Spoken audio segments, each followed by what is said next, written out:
Hello. It's all dark in here, doesn't it? Hey Google, turn on corner lights.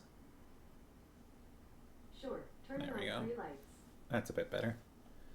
Happy Friday. Happy Friday the 19th. Whoa. This chair's so creaky.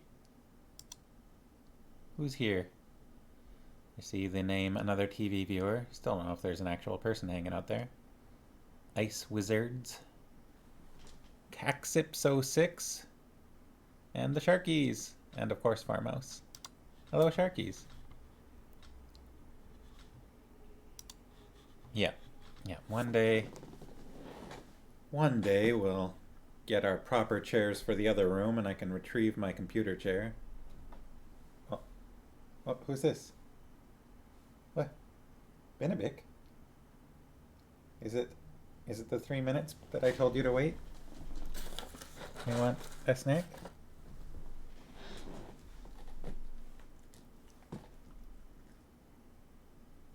Can you come up here and get it?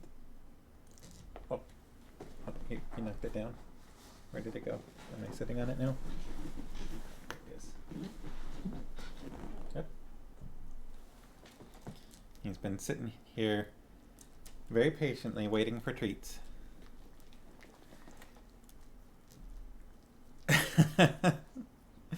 I I surprised the Sharkies with my appearance, with my sound.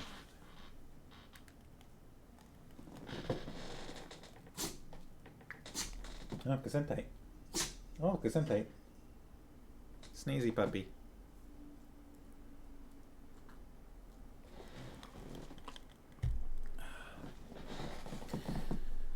Are the Sharkies ready for the weekend? Farmhouse and I went to the mall today after Farmhouse's physio and did some shopping. Yeah, a slightly early Christmas present of some fancy gloves. Been a long day. Well, hopefully you can relax a little now. What? What's that look?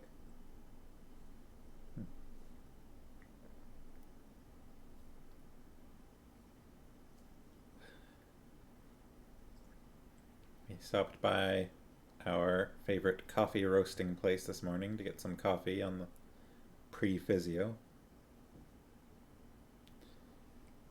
Yes, it has been quite the chills, say the Sharkies.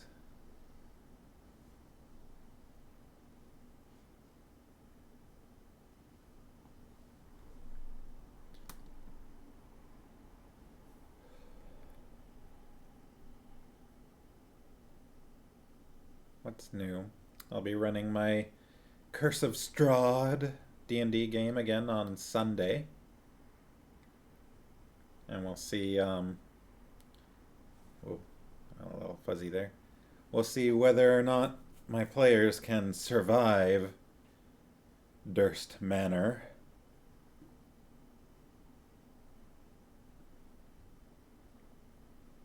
Which,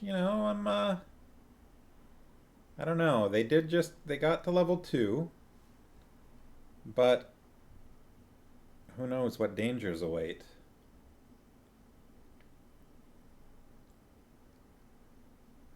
It's a spooky place.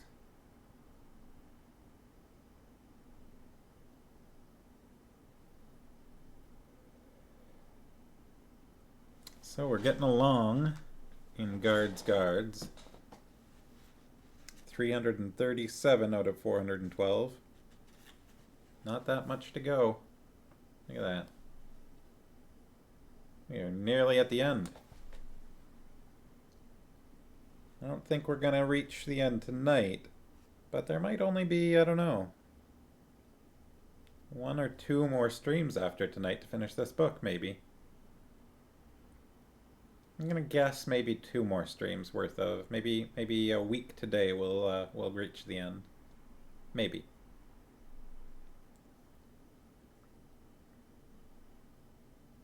Another fancy dress stream.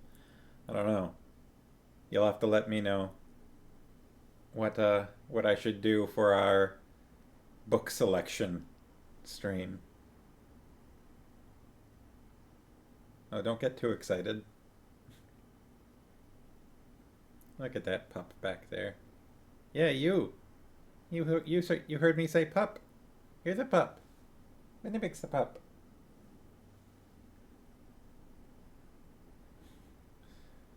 I like how he recognizes pup as a name well enough that when I say it, his head comes up. Like, yes, you called. Whomst has summoned me.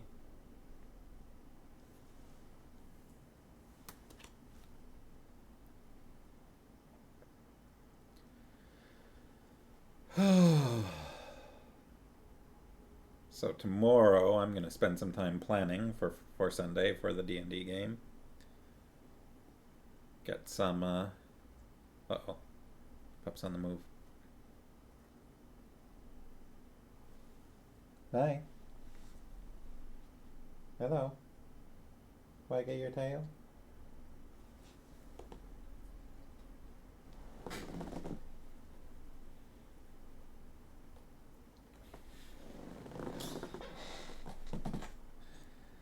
What a good pup. I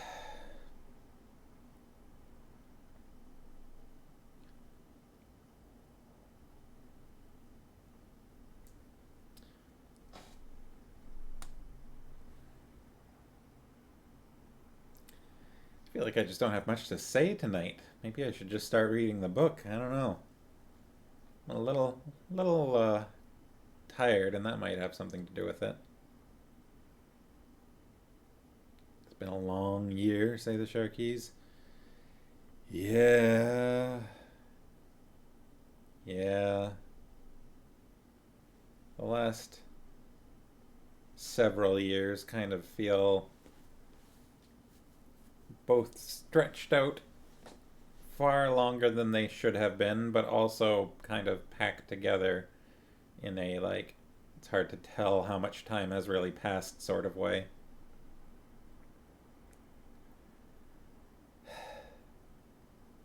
Had enough disasters, please. I'd be quite happy to never have to deal with another disaster again and just live a nice, happy life. Let's do that. No more stress.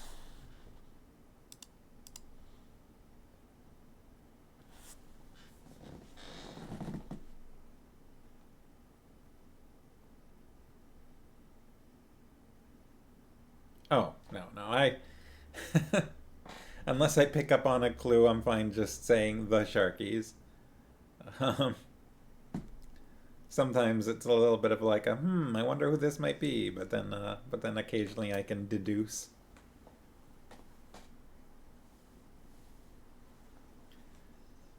Hey, pup. Hi. He really wants treats, but he's had a few. All right. Well,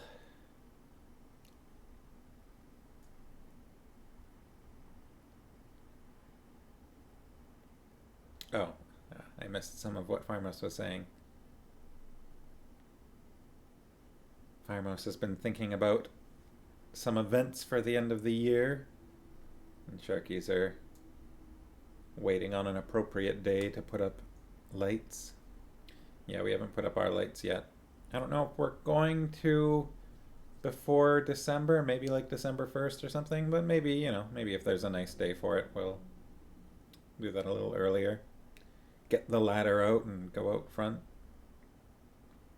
Some of the houses in our strata have already, our neighbor has their Christmas tree up in their window already, and I saw when I took the pup for a walk earlier tonight, big flashing snowflakes in some windows and things like that. Some of our neighbors are very enthusiastic about all kinds of holidays, which is nice. I don't know. I don't want to be a Grinch about it. Yeah.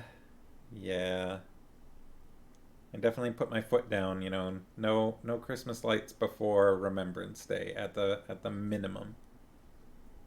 But there's this one house that I was driving past that had like October 23rd or something. I saw they had their Christmas lights up at night, like lit up candy canes and everything, and a big star above their house.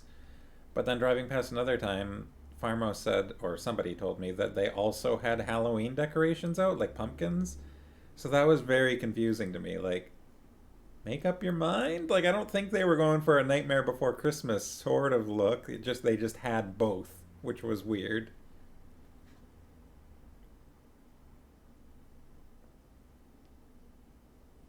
The daycare you were at yesterday had trees up already? Oh boy. Yeah, there was definitely music playing at the mall in some of the places when we were there today. Hmm. I picked up while we were there a little something for myself. Let me grab that. Is it downstairs? What? Why? Why did I turn the light back on? What? Why?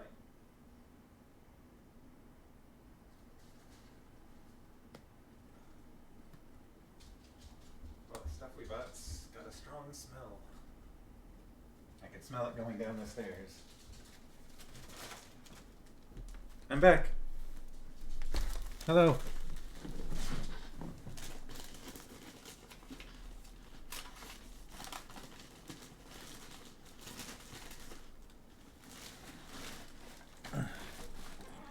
Like I said, a little something for myself.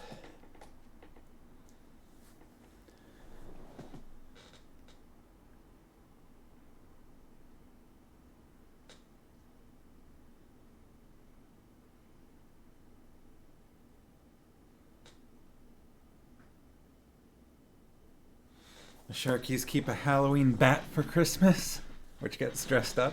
That's adorable. Mia loves bats. Bats are very cute. We have discussed setting up some kind of bat house in our backyard, but we're not convinced the strata would be okay with it. I mean, we're not supposed to have like bird feeders up, and some of our neighbors do have bird feeders, so. Farmhouse discussing putting a little hat on our crow. I don't think I'm going to be able to use this book anytime soon, but I love dragons, and also I'm curious about, it's called Fizban's Treasury of Dragons, and if you are not familiar with the Dragonlance series, Fizban is from that. First appearance in, I think, the first Dragonlance book being Dragons of Autumn Twilight, I think might have been the first one. I think that's the first book, and Fizban was there. Not insignificant role. Somewhat mysterious figure. Puppy's squeaking a monkey. Now he's looking at me because he knows I'm paying attention.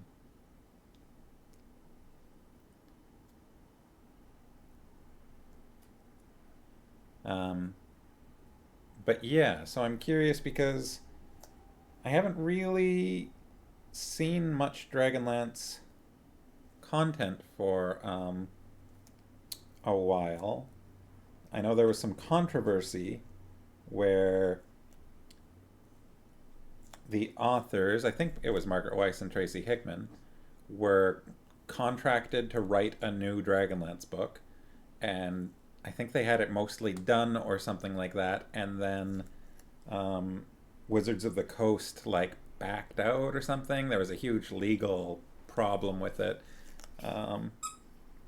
It sounds like Wizards of the Coast really messed things up there.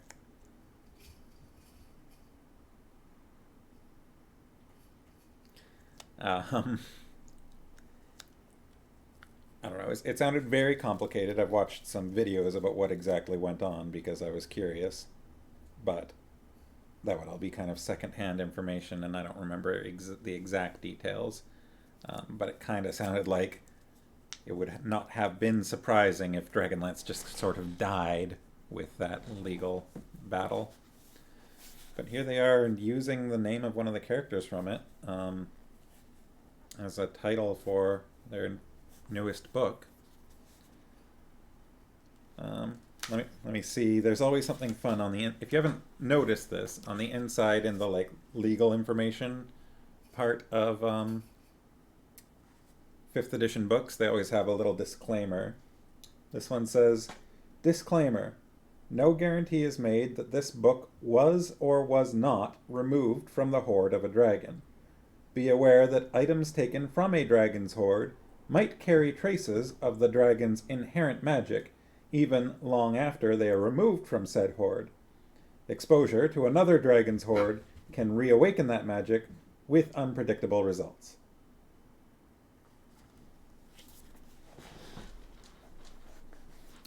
Every like official 5th edition book that I have checked has something like that hidden in there, just in fine print on like sort of the first page on the inside.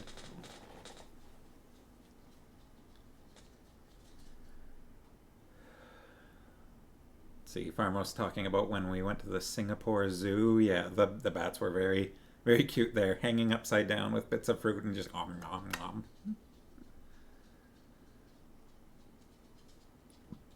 The Sharkies went on a bat walk for Mia's birthday one year. She got to see a bat listening device.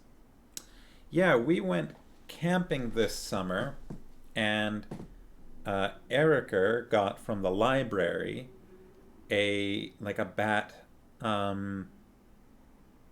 identifying device thing. It was like something where you'd sync it up with your phone or something, and then we went down by a lake because there were lots of bats swooping around over the water, and then you sort of pointed this thing. Yes? He's got my shirt pinned down with his paw. My sleeve. Ah, okay. So you know all about it. Yeah, we took one of those down to the lake at dusk or slightly past dusk, and scanned some bats with it, which I think I don't remember what type they were. But yeah, that was kind of neat. And there were all sorts of bats swooping around, eating bugs from over the water.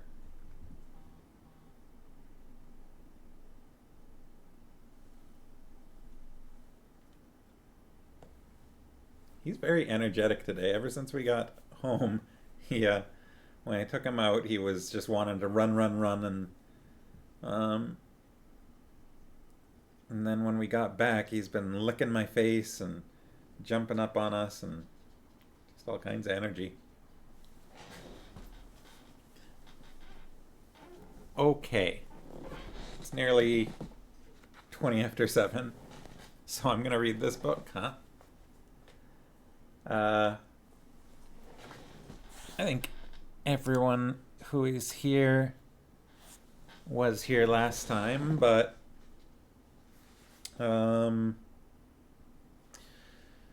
let's see. Vimes got thrown into the special dungeon where he found Lord Vetinari advising and exchanging services with rats.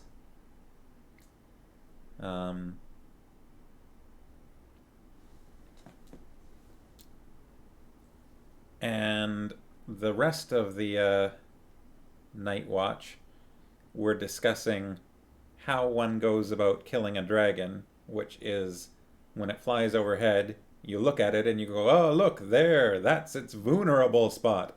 And then you shoot it in its vulnerable spot and it dies.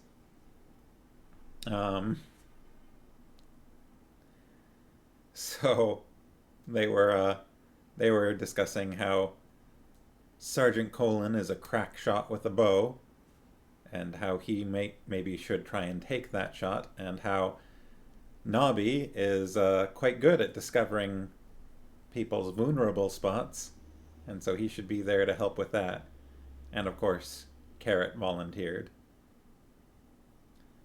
Oh, and also, Lady Sybil Ramkin got literally carted away by the palace guards. Oh, and yes, of course, we learned definitively that Lupin Wantz was the Supreme Grand Master of the Elucidated Brethren of the Ebon Knight, even though he tried to pin it on Vetinari.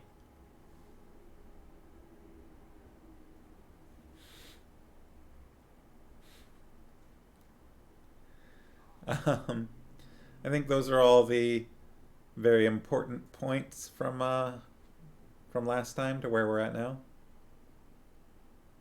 Sound about right?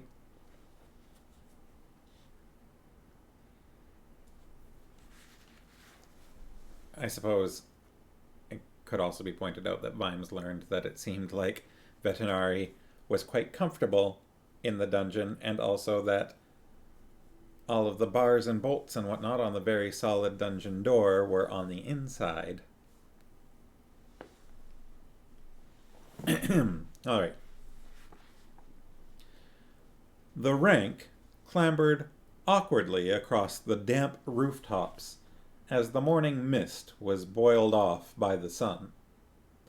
Not that there would be any clear air today. Sticky swaths of smoke and stale steam wreathed the city and filled the air with the sad smell of dampened cinders.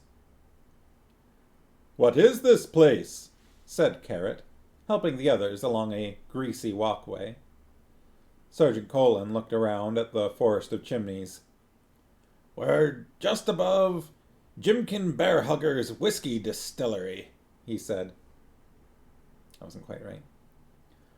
"On a direct line, see? Between the palace and the plaza. It's bound to fly over here." Nobby looked wistfully over the side of the building. "I've been in there once," he said. "Checked the door one dark night, and it just came open in my hand." "Eventually, I expect," said Colin sourly. "Well, I had to go in, didn't I? To check there was no miscreanting going on. Amazing place in there. All pipes and stuff. And the smell." "Every bottle matured for up to 7 minutes," quoted Colin. "Ha, a drop afore you go, it says on the label. Damn right, too. I had a drop once. I went all day." He knelt down and unwrapped the long sacking package he had been manhandling, with extreme difficulty, during the climb. This revealed a longbow of ancient design, and a quiver of arrows. He picked up the bow slowly, reverentially, and ran his pudgy fingers along it. "You know," he said quietly, "I was damn good with this when I were a lad. The captain should have let me have a go the other night." "You keep on telling us," said Nobby unsympathetically. "Well, I used to win prizes." The sergeant unwound a new bowstring, looped it around one end of the bow, stood up, pressed down, grunted a bit. Carrot," he said, slightly out of breath. "Yes, Sarge?" "You ain't good at stringing bows." Carrot grasped the bow, compressed it easily, and slipped the other end of the string into place. "That's a good start, Sarge," said Nobby. "Don't you be sarcastic with me, Nobby. It ain't strength. It's keenness of eye and steadiness of hand what counts. Now, you pass me an arrow, and not that one." Nobby's fingers froze in the act of grasping a shaft. "That's my lucky arrow," spluttered Colin. "None of you is to touch my lucky arrow." "Looks just like any other bloody arrow to me, Sarge," said Nobby mildly. "That's the one I shall use for the actual what's-name. The coup de grace," said Colin. "Never let me down, my lucky arrow didn't. Hit whatever I shot at. Hardly even had to aim. If that dragon's got any vulnerables, that arrow will find 'em." He selected an identical-looking, but presumably less lucky arrow, and nocked it. Then he looked around the rooftops with a speculative eye. "Better get my hand in," he muttered. "Of course, once you learn you never forget. It's like riding a something you never forget being able to ride."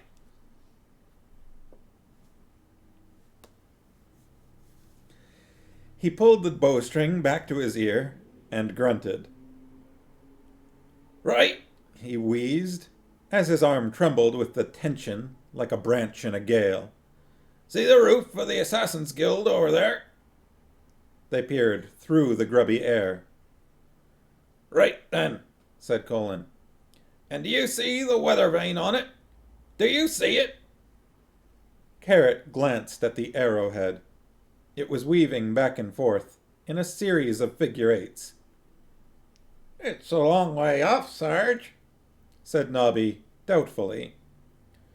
"Never you mind me. You keep an eye on the weather vane," groaned the sergeant. They nodded. The weather vane was in the shape of a creeping man with a big cloak. His outstretched dagger was always turned to stab the wind. At this distance, though, it was tiny. "Okay," panted Colin. "Now, do you see the man's eye?" "Oh, come on," said Nobby. "Shut up, shut up, shut up," groaned Colin.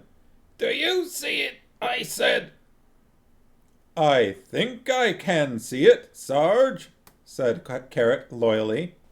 "Right, right," said the sergeant, swaying backwards and forwards with effort. "Right. Good lad.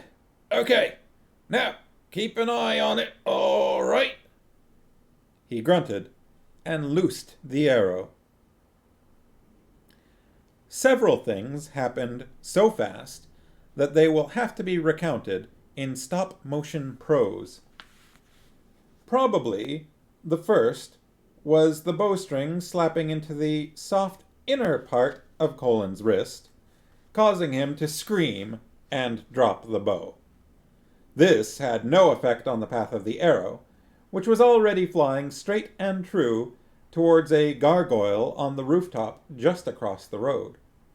It hit it on the ear, bounced, ricocheted off a wall 6 feet away, and headed back towards Colin apparently at a slightly increased speed, going past his ear with a silky humming noise. It vanished in the direction of the city walls. After a while, Nobby coughed and gave Carrot a look of innocent inquiry. "About how big," he said, "is a dragon's vulnerables, roughly?" "Oh, it can be a tiny spot," said Carrot helpfully. "I was sort of afraid of that," said Nobby. He wandered to the edge of the roof and pointed downwards. "There's a pond just here," he said. Pond, in case that wasn't clear. "They use it for cooling water in the stills. I reckon it's pretty deep, so after the sergeant has shot at the dragon, we can jump in it. What do you say?" "Oh, but we don't need to do that," said Carrot, "because the sergeant's lucky arrow would have hit the spot and the dragon'll be dead, so we won't have anything to worry about." "Granted, granted," said Nobby hurriedly, looking at Colin's scowling face. "But just in case, you know, if by 1,000,000 to 1 chance he misses. I'm not saying he will, mark you, you just have to think of all the eventualities." If, by incredible bad luck, he doesn't quite manage to hit the vulnerable dead on, then your dragon is going to lose his rag, right? And it's probably a good idea not to be here. It's a long shot, I know. Call me a worrywart if you like. That's all I'm saying. I think that's the longest speech Nobby's had.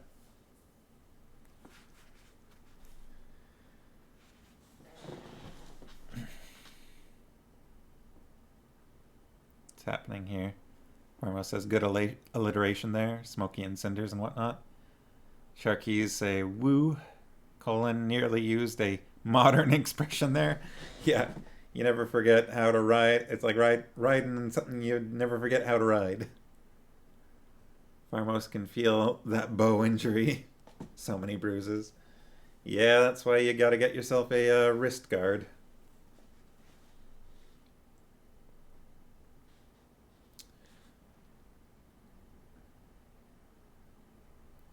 Sergeant Colin, here we go. Nobby mentioned the 1,000,000 to 1 chance. Sergeant Colin adjusted his armor haughtily.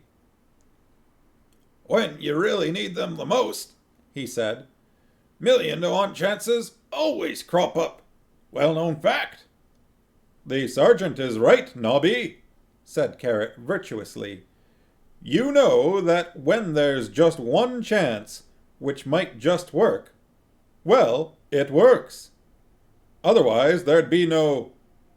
He lowered his voice. I mean, it stands to reason. If last desperate chances didn't work, there'd be no...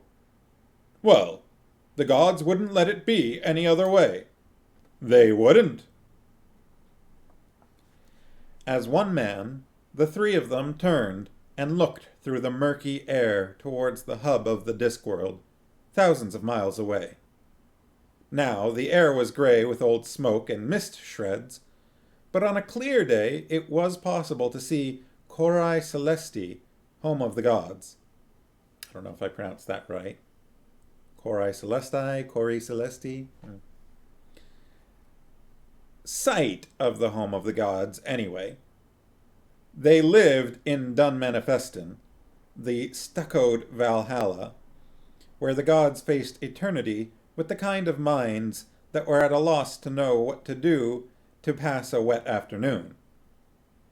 They played games with the fates of men, it was said. Exactly what game they thought they were playing at the moment was anyone's guess. But of course, there were rules. Everyone knew there were rules. They just had to hope like hell that the gods knew the rules too. It's got to work, mumbled Colin. I'll be using my lucky arrow and all. You're right. Last hopeless chances have got to work. Nothing makes any sense otherwise. You might as well not be alive. Nobby looked down at the pond again. After a moment's hesitation, Colin joined him. They had the speculative faces of men who had seen many things and knew that while you could of course depend on heroes and kings and ultimately on gods, you could really depend on gravity and deep water. Not that we'll need it, said Colin virtuously. Not with your lucky arrow, said Nobby. That's right. But, just out of interest, how far down is it, do you think? Said Colin. About 30 feet, I'd say. Give or take. 30 feet. Colin nodded slowly. That's what I'd reckon. And it's deep, is it? Very deep, I've heard. I'll take your word for it. It looks pretty mucky. I'd hate to have to jump in it. Carrot slapped him cheerfully on the back, nearly pushing him over, and said, What's up, Sarge? Do you want to live forever? Dunno. Ask me again in 500 years. It's a good job we've got your lucky arrow, then, said Carrot. Said Colin, who seemed to be in a miserable daydream world of his own. I mean, It's a good job we've got a last desperate 1,000,000 to 1 chance to rely on, or we'd really be in trouble.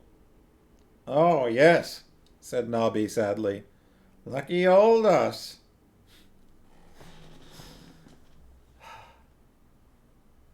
Sharky say there's something very Douglas Adams about that concept of 1,000,000 and 1 chance popping up when needed, as if it was a tangible. Yeah, as if I mean, there's the whole what is it? Infinite probability? Is it infinite probability? Improbability drive? It's kind of reminiscent, as if it was a tangible thing.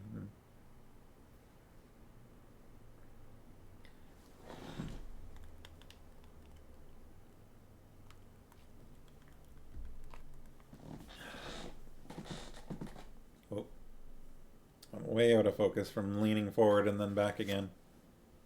Over here. I'm here. Camera, look at me. Look at me. No, doesn't want to look at me. What if I lean forward? And then, oh, I think that did it. There we go, that's better. I hope you can understand what I'm actually saying when I'm reading Nobby's bits. Sometimes I'm like, oh boy, I don't know if these words are actually comprehensible.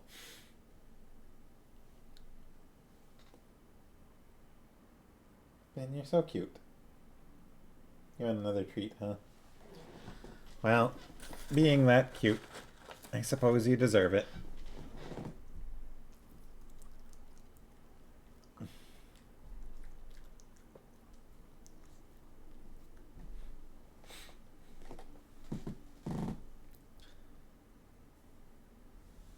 The Nobby bits sound grit? Alright. That's the best I can ask for.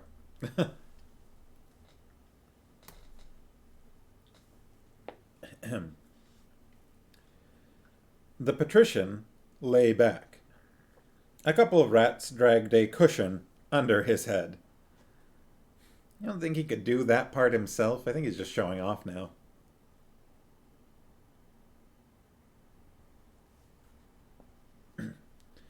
Things are rather bad outside, I gather, he said.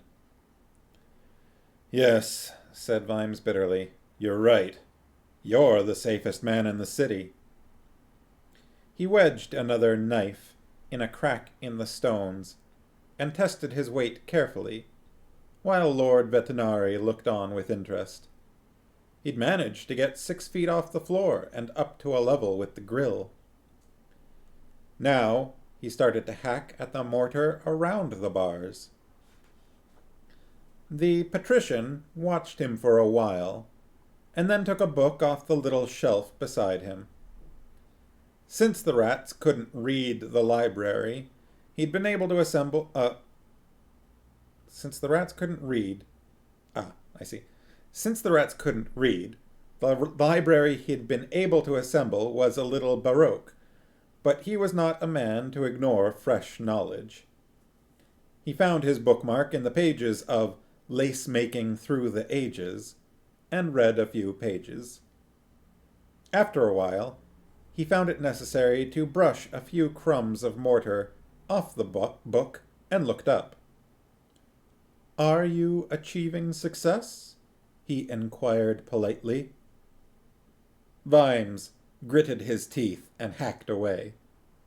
Outside the little grill was a grubby courtyard, barely lighter than the cell. There was a midden in one corner, but currently it looked very attractive. More attractive than the dungeon, at any rate. An honest midden was preferable to the way Ankh-Morpork was going these days. It was probably allegorical or something. He stabbed. The knife blade twanged and shook in his hand.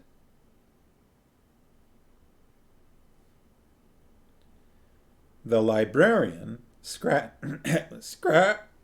The librarian... Blah. I'm gonna have a drink of water. Fumbling this, apparently. Okay. Let's try it again. Librarian. The librarian scratched his armpits thoughtfully. He was facing problems of his own.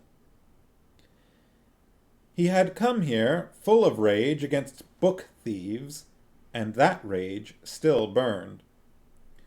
But the seditious thought had occurred to him that, although crimes against books were the worst kind of crimes, revenge ought, perhaps, to be postponed. Facing problems of his own, like itchy armpits.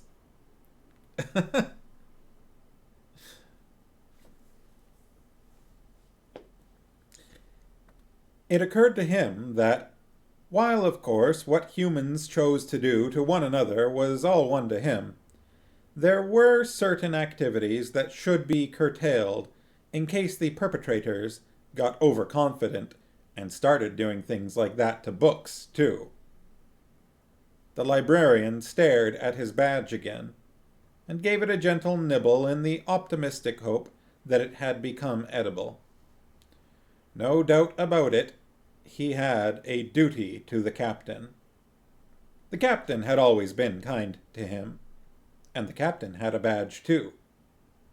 Yes, there were times when an ape had to do what a man had to do. The orangutan threw a complex salute and swung away into the darkness. The sun rose higher, rolling through the mists and stale smoke like a lost balloon.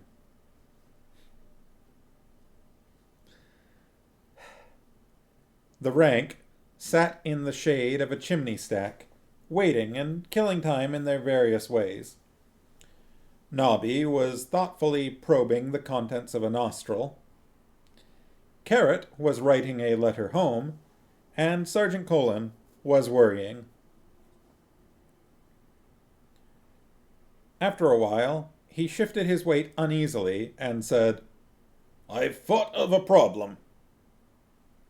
"What's that, Sarge?" said Carrot.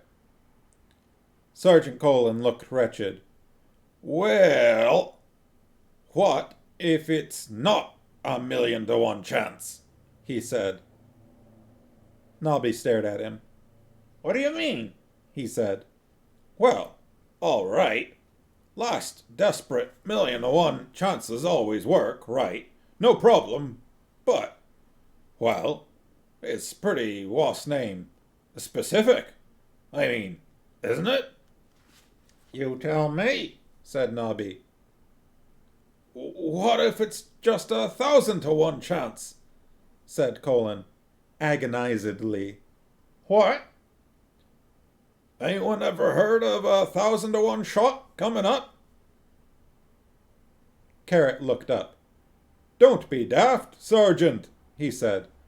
"No one ever saw 1,000 to 1 chance come up.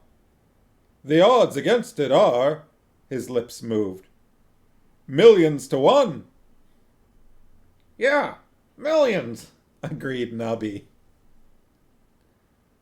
"So, it'd only work if it's your actual 1,000,000 to 1 chance," said the sergeant.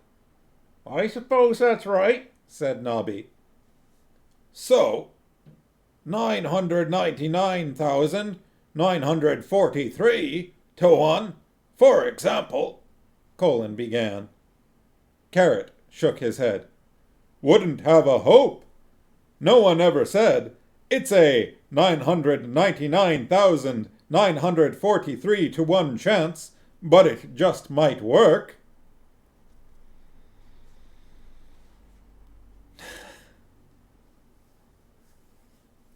I think this is my favorite part of this book, their whole setup here. It's by far like the most memorable part of this book to me.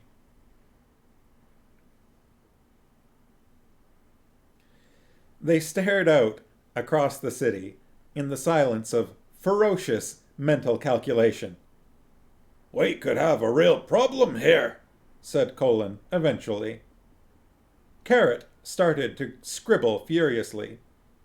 When questioned, He explained at length about how you found the surface area of a dragon, and then tried to estimate the chances of an arrow hitting any one spot. Aimed, mind, said Sergeant Colin. I aim. Nobby coughed. In that case, it's got to be a lot less than 1,000,000 to 1 chance, said Carrot. It could be 100 to 1. If the dragon's flying slowly, and it's a big spot, it could be practically a certainty. I love how that's a problem. Like, you're bound to hit it. We can't have that.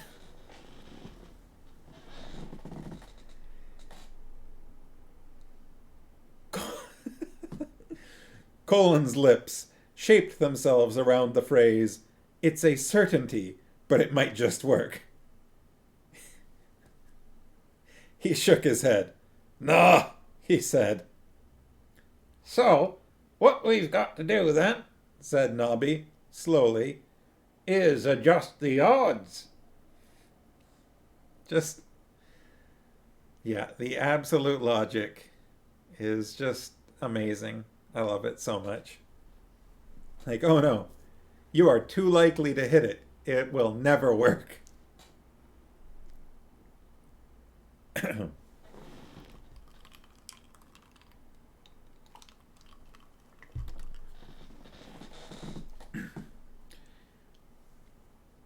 Now there was a shallow hole in the mortar near the middle bar. It wasn't much, Vimes knew, but it was a start. "You don't require assistance, by any chance?" said the patrician. No. "As you wish." The mortar was half rotted, but the bars had been driven deep into the rock. Under their crusting of rust, there was still plenty of iron. It was a long job, but it was something to do and required a blessed absence of thought. They couldn't take it away from him. It was a good, clean challenge. You knew if you went on chipping away, you'd win through eventually. It was the eventually that was the problem. Eventually, great Atuin would reach the end of the universe. Eventually, the stars would go out. Eventually, Nobby might have a bath, although that would probably involve a radical rethinking of the nature of time. He hacked at the mortar anyway, and then stopped, as something small and pale fell down outside, quite slowly. "Peanut shell?" he said. The librarian's face, surrounded by the inner tube jowls of the librarian's head, appeared upside down in the barred opening, and gave him a grin that wasn't any less terrible for being the wrong way up. Ook? The orangutan flopped down off the wall, grabbed a couple of bars, and pulled. Muscles shunted back and forward across its barrel chest in a complex pavane of effort. The mouthful of yellow teeth gaped in silent concentration. There were a couple of dull thungs as the bars gave up and broke free. The ape flung them aside and reached into the gaping hole. Then the longest arms of the law grabbed the astonished Vimes under his shoulders and pulled him through in one movement. The rank surveyed their handiwork. "Right," said Nobby. "Now, what are the chances of a man standing on one leg with his hat on backwards and a handkerchief in his mouth hitting a dragon's vulnerables?" "Umph," said Colin. "It's pretty long odds," said Carrot. "I reckon the hanky is a bit over the top, though." Colin spat it out. "Make up your minds," he said. "Me leg's going to sleep." I love it so much. Vimes picked himself up off the greasy cobbles and stared at the librarian. He was experiencing something which had come as a shock to many people, usually in much more unpleasant circumstances, such as a brawl started in the Mended Drum when the ape wanted a bit of peace and quiet to enjoy a reflective pint, which was this. The librarian might look like a stuffed rubber sack, but what it was stuffed with was muscle. That was amazing, was all he could find to say. He looked down at the twisted bars and felt his mind darken. He grabbed the bent metal. You don't happen to know where Once is, do you? He added. Eek! The librarian thrust a tattered piece of parchment under his nose. Eek! Vimes read the words. It hath pleased, whereas, at the stroke of noon, a maiden pure yet high-born, compact between ruler and ruled. In my city? He growled. In my bloody city? He grabbed the librarian by 2 handfuls of chest hair and pulled him up to eye height. What time is it? He shouted. Ook! A long, red-haired arm unfolded itself upwards. Vimes' gaze followed the pointing finger. The sun definitely had the look of a heavenly body that was nearly at the crest of its orbit, and looking forward to a long, lazy coasting towards the blankets of dusk. I'm not bloody well going to have it, understand? Vimes shouted, shaking the ape back and forth. Ook, the librarian pointed out, patiently. What? Oh, sorry. Vimes lowered the ape, who wisely didn't make an issue of it because a man angry enough to lift 300 pounds of orangutan without noticing is a man with too much on his mind. That's what I always say. Now he was staring around the courtyard. Any way out of here? He said. Without climbing the walls, I mean. He didn't wait for an answer, but loped around the walls until he reached a narrow, grubby door and kicked it open. It hadn't been locked anyway, but he kicked it just the same. The librarian trailed along behind, swinging on his knuckles. The kitchen, on the other side of the door, was almost deserted, the staff having finally lost their nerve and decided that all prudent chefs refrained from working in an establishment where there was a mouth bigger than they were. A couple of palace guards were eating a cold lunch. Now, said Vimes as they half rose, I don't want to have to... They didn't seem to want to listen. One of them reached for a crossbow. Oh, the hell with it. Vimes grabbed a butcher's knife from a block beside it and threw it. There is an art in throwing knives, and, even then, you need the right kind of knife. Otherwise, it does just what this one did, which is miss completely. The guard with the bow leaned sideways, righted himself, and found that a purple fingernail was gently blocking the firing mechanism. He looked around. The librarian hit him right on top of his helmet. The other guard shrank back, waving his hands frantically. No, no, no, he said. It's a misunderstanding. What was it you said you didn't want to have to do? Nice monkey.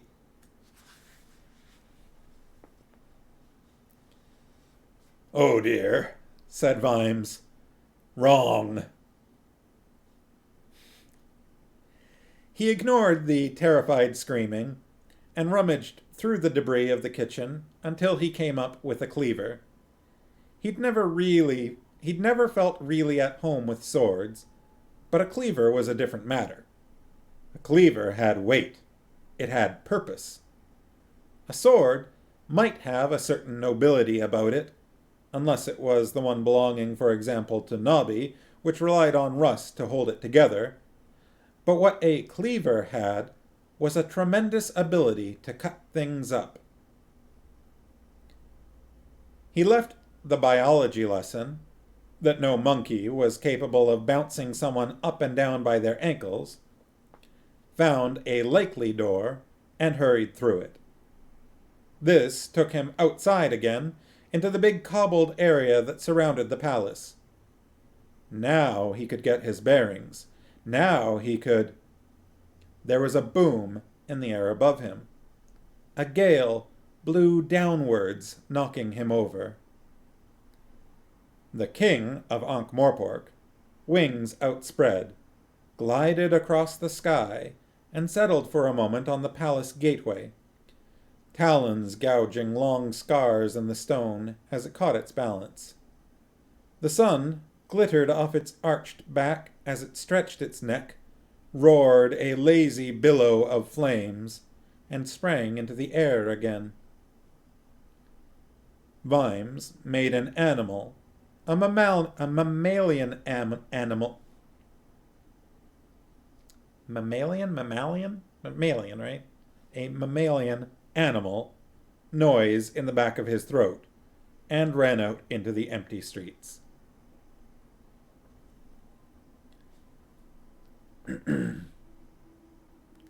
Farmo says, uh-oh, he said the M word. Silence filled the ancestral home of the Ramkins. The front door swung back and forth on its hinges, letting in the common, badly brought-up breeze, which wandered through the deserted rooms, gawping and looking for dust on the top of the furniture. It wound up the stairs and banged through the door of Sybil Ramkin's bedroom, rattling the bottles on the dressing table and riffling through the pages of Diseases of the Dragon. A really fast reader could have learned the symptoms of everything from abated heels to zigzag throat. And down below, in the low, warm, and foul-smelling shed that housed the swamp dragons, it seemed that Errol had got them all. Now he sat in the center of his pen, swaying and moaning softly. White smoke rolled slowly from his ears and drifted towards the floor.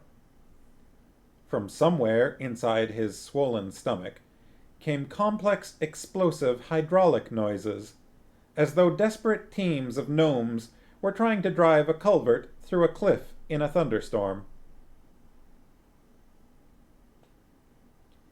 His nostrils flared, turning more or less of their own volition. The other dragons craned over the pen walls, watching him cautiously. There was another distant gastric roar. Errol shifted painfully. The dragons exchanged glances. Then, one by one, they lay down carefully on the floor and put their paws over their eyes.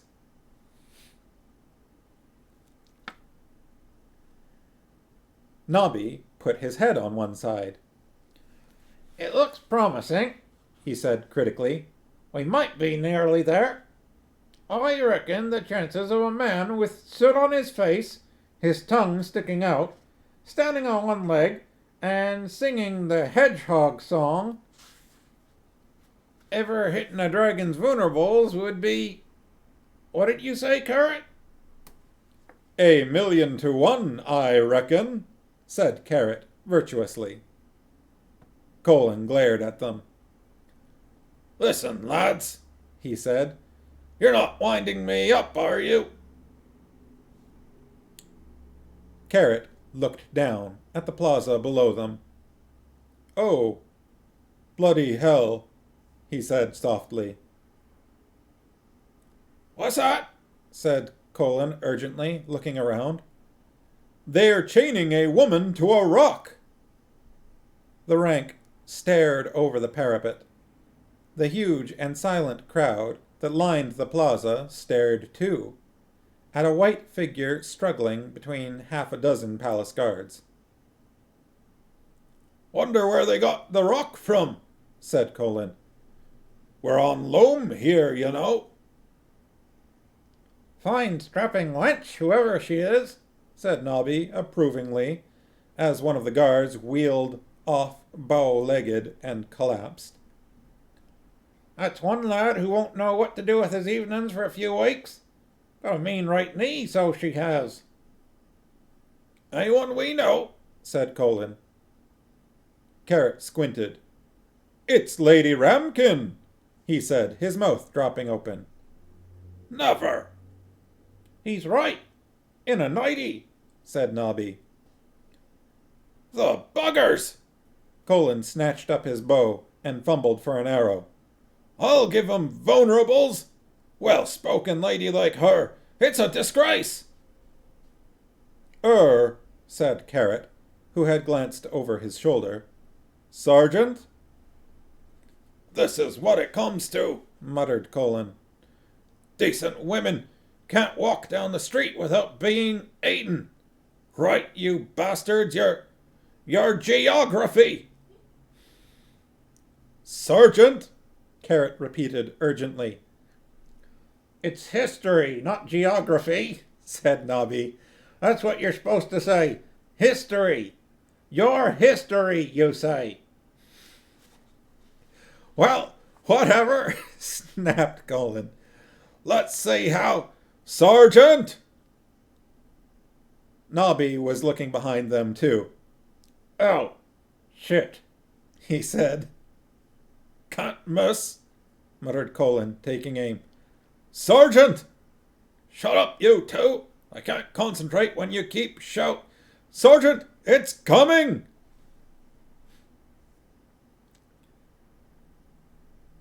Farmo's starting to see Vimes be more competent than we sometimes do in this book, in that scene. Very action-y. Sharkies love the Hedgehog song. Yeah, it comes up a few times. Mostly, I feel like, in the Witches books. That's the one Nanny Ogg loves to sing, right? The dragon accelerated. The drunken rooftops of Ankh-Morpork blurred as it passed over, wings sneering at the air. Its neck stretched out, straight ahead. The pilot flames of its nostrils streamed behind it. The sound of its flight panned across the city, or across the sky. Sharkies think, yeah, the first from Nanny Ogg. Colin's hands shook. The dragon seemed to be aiming at his throat, and it was moving too fast, far too fast. This is it, said Carrot. He glanced towards the hub, in case any gods had forgotten what they were there for, and added, speaking slowly and distinctly, It's 1,000,000 to 1 chance, but it might just work. Fire the bloody thing, screamed Nobby. Picking my spot, lad, picking my spot, quavered Colin. Don't you worry, lads. I told you, this is my lucky arrow. First-class arrow, this arrow. Had it since I was a lad. You'd be amazed at the things I shot at with this. Don't you worry. He paused, as the nightmare bore down on him on wings of terror. Carrot, he said meekly. Yes, Sarge? Did your old granddad ever say what a vulnerable spot looks like? And then the dragon wasn't approaching any more. It was there, passing a few feet overhead, a streaming mosaic of scales and noise, filling the entire sky. Colin fired. They watched the arrow rise straight and true,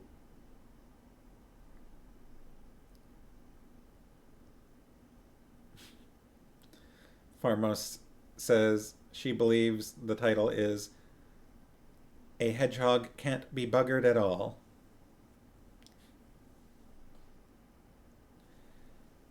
What time is it? 8:05? Alright, I think we can do a bit more. Yeah. Vimes half ran, half staggered, over the damp cobbles, out of breath and out of time. It can't be like this, he thought wildly. The hero always cuts it fine, but he always gets there just in the nick of time. Only the nick of time was probably 5 minutes ago. And I'm not a hero. I'm out of condition and I need a drink, and I get a handful of dollars a month without Plume's allowance. That's not heroes' pay. Heroes get kingdoms and princesses, and they take regular exercise, and when they smile, the light glints off their teeth. Ting! The bastards. Sweat stung his eyes. The rush of adrenaline that had carried him out of the palace had spent itself, and was now exacting its inevitable toll. He stumbled to a halt, and grabbed a wall to keep him upright while he gasped for air. And thus he saw the figures on the rooftop. Oh no, he thought. They're not heroes either. What do they think they're playing at? It was a 1,000,000 to 1 chance. And who is to say that somewhere in the millions of other possible universes it might not have worked? That was the sort of thing the gods really liked. But chance, who sometimes can overrule even the gods, has 999,999 casting votes. In this universe, for example, the arrow bounced off a scale and cluttered away into oblivion. Golan stared as the dragon's pointed tail passed overhead. It missed, he mouthed. But it couldn't have missed. He stared red-eyed at the other two. It was a sodding last desperate 1,000,000 to 1 chance. The dragon twisted its wings, swung its huge bulk around on a pivot of air, and bore down on the roof. Carrot grabbed Nobby around the waist and laid a hand on Colin's shoulder. The sergeant was weeping with rage and frustration. 1,000,000 to 1 last desperate bloody chance! Sarge! The dragon flamed. It was a beautifully controlled line of plasma. It went through the roof like butter. It cut through the stairways.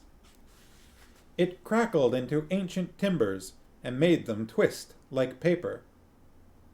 It sliced into pipes. It punched through floor after floor like the fist of an angry god and, eventually, reached the big copper vat containing 1,000 gallons of freshly made, mature whiskey-type spirit. It burned that, too. Fortunately, the chances of anyone surviving the ensuing explosion were exactly 1,000,000 to 1. The fireball rose like a rose. A huge orange rose, streaked with yellow. It took the roof with it and wrapped it around the astonished dragon, lifting it high into the air in a boiling cloud of broken timber and bits of piping.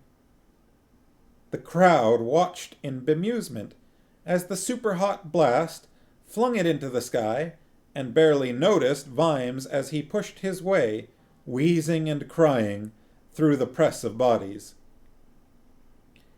He shouldered past a row of palace guards and shambled as fast as he could across the flagstones. No one was paying him much attention at the moment. He stopped. It wasn't a rock, because Ankh-Morpork was on loam. It was just some huge remnant of mortared masonry, probably thousands of years old, from somewhere in the city foundations. Ankh-Morpork was so old now that what it was built on, by and large, was Ankh-Morpork. It had been dragged into the center of the plaza, and Lady Sybil Ramkin had been chained to it. She appeared to be wearing a nightie and huge rubber boots. By the look of her, she had been in a fight, and Vimes felt a momentary pang of sympathy for whoever else had been involved. She gave him a look of pure fury. You! You! He waved the cleaver vaguely. But why you? He began. Captain Vimes, she said sharply, you will oblige me by not waving that thing about, and you will start putting it to its proper use. Vimes wasn't listening. $30 a month, he muttered. That's what they died for. $30. And I docked some from Nobby. I had to, didn't I? I mean, that man could make a melon go rusty. Captain Vimes? He focused on the cleaver. Oh, he said, yes, right. It was a good steel cleaver, and the chains were elderly and rather rusty iron. He hacked away, raising sparks from the masonry. The crowd watched in silence, but several palace guards hurried towards him. What the hell do you think you're doing? Said one of them, who didn't have much imagination. What the hell do you think you're doing? Vimes growled, looking up. They stared at him. What? Vimes took another hack at the chains. Several loops tinkled to the ground. Right, you've asked for, one of the guards began. Vimes's elbow caught him under his rib cage. Before he collapsed, Vimes's foot kicked savagely at the other one's kneecaps, bringing his chin down ready for another stab with the other elbow. Right, said Vimes absently. He rubbed the elbow. It was sheer agony. He moved the cleaver to his other hand and hammered at the chains again, aware at the back of his mind that more guards were hurrying up, but with that special kind of run that guards had. He knew it well. It was the run that said, There's a dozen of us. Let someone else get there first. It said, He looks ready to kill. No one's paying me to get killed. Maybe if I run slowly enough, he'll get away. No point in spoiling a good day by catching someone. Lady Ramkin shook herself free. A ragged cheer went up and started to grow in volume. Even in their current state of mind, the people of Ankh-Morpork always appreciated a performance. She grabbed a handful of chain and wrapped it around one pudgy fist. Some of those guards don't know how to treat, she began. No time, said Vimes, grabbing her arm. It was like trying to drag a mountain. The cheering stopped, abruptly. There was a sound behind Vimes. It was not particularly a loud noise. It just had a peculiarly nasty carrying quality. It was the click of 4 sets of talons hitting the flagstones at the same time. Vimes looked around and up. Soot clung to the dragon's hide. A few pieces of charred wood had lodged here and there, and were still smoldering. The magnificent bronze scales were streaked with black.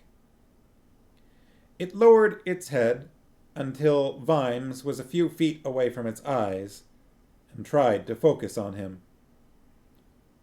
Probably not worth running, Vimes told himself. It's not as if I've got the energy anyway. He felt Lady Ramkin's hand engulf his. Jolly well done, she said. It nearly worked. I think that's a good place to stop, right at 8:15.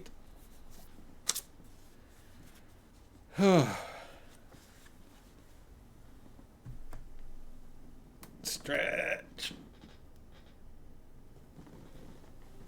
Pharma says she likes that one. Make a melon go rusty. Yeah. As I go out of focus again.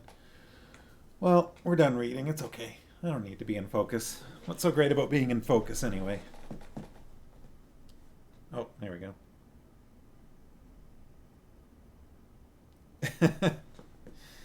Sharky say again, love Lady Ramkin, just released from being chained to a rock and ready to brass knuckles any guards. Yeah. Hey, pup. You wanna come up? You wanna come up, pup? Pup? You wanna come up? Pup? You wanna come up? You wanna come up? You wanna run away? The like nervous glances. No, I don't want that. We're almost done. We are almost at the end of Guards.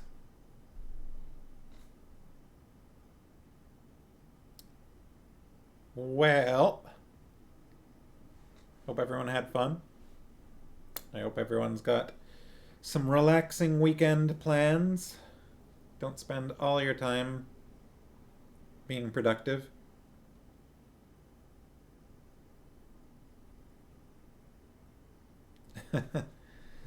Sharky said this time we had characters trying to appeal to tropes to win a fight.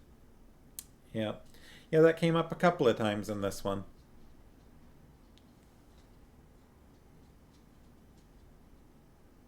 I feel like it comes up more and more towards like in the last third of this book. Puppy, can you wag your tail? Do you know how? Do you know how to wag your tail? You happy, pup? No, you're just gonna sit and stare? Alright, that's fair. Yeah, the playing with tropes. I feel like it didn't really happen much in the first, like, of characters being conscious of them, mostly in the first, like, 2/3 of the book, but just in, the last third or last quarter, I feel like it's happening a fair amount. Oh, pup did a shake.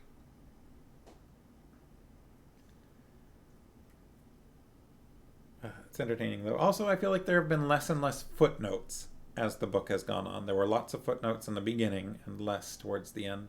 Although this is definitely not the book with the most footnotes. There are some of the books where there'll be multiple footnotes on a page where they'll be numbered and you'll have to track which one is where. And I feel like there was at least one book that had almost an entire page taken up by a footnote.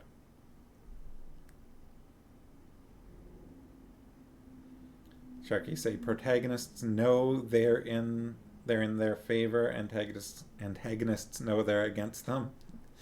Yeah, I guess.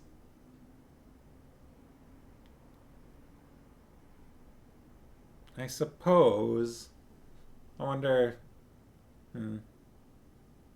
Yeah, something like that. Even if they don't exactly work out that way.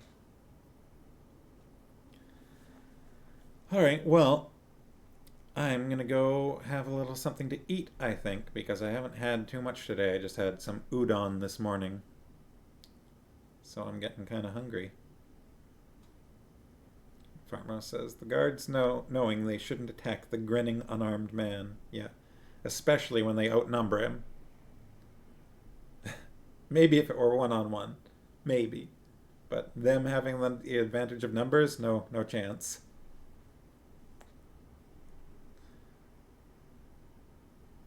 Okay, well, we'll see you next Wednesday, huh? So I usually get to like Monday or Tuesday and I go, oh, it feels like it's been a long time since I did the book stream. Did I miss one? And then I go, no, it's Wednesdays and Fridays now. But for some reason I don't know, that stretch of like from Friday through Wednesday feels sometimes extra long where I'm like, did I mess something up with the timing?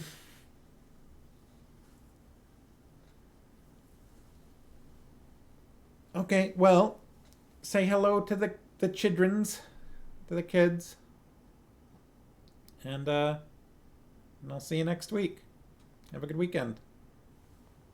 Good night. Happy Friday again. Bye bye.